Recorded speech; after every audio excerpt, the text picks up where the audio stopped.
আসসালামু আলাইকুম। আজকে দেখাবো রুই মাছের কাবাব। তো আমি ৪ টুকরা মাছ নিয়ে নিয়েছিলাম। তার ভিতরে একটু লেবু দিয়ে গরম পানিতে এটাকে বসিয়ে দিলাম।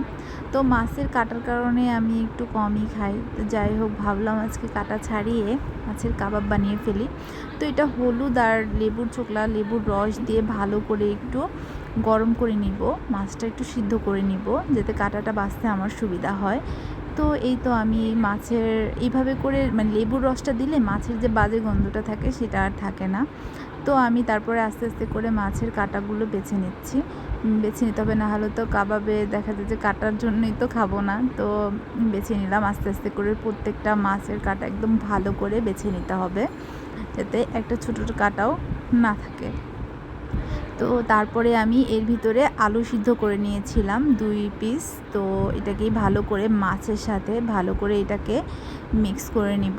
তো আমি মাছের কাঁটাগুলো মানে সবগুলো বেছে নিয়েছিলাম খুব ভালো করে। তারপরে এটার ভিতরে আমি আলুটাকেও ভালো করে পেস্ট করে নিয়েছিলাম। তারপরে এইখানে একটু রসুন বাটা দিয়ে দিয়েছিলাম। তারপরে একটু আদা বাটা পরিমাণ মতো।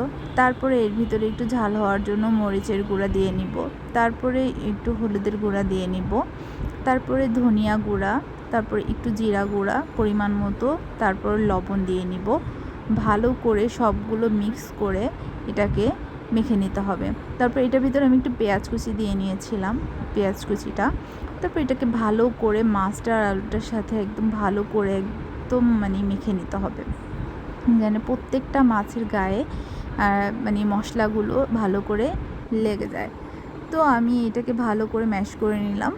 নেওয়ার পর এটাকে ছোট ছোট করে একদম মানে বড়া যেইভাবে ভাজে সেইভাবে করে আমি এটাকে ছোট ছোট কয়েকটা পিস করে নিব, যে কটা হয় আর কি এই ৪ টুকরা মাছ দিয়ে। আর মানে কাটার জন্য দেখা যায় যে মাছ খেতে আমার ভালো লাগে না, তো কাটা যদি ছাড়ানো থাকে ইজিলি এটা খেতে ভালো লাগে।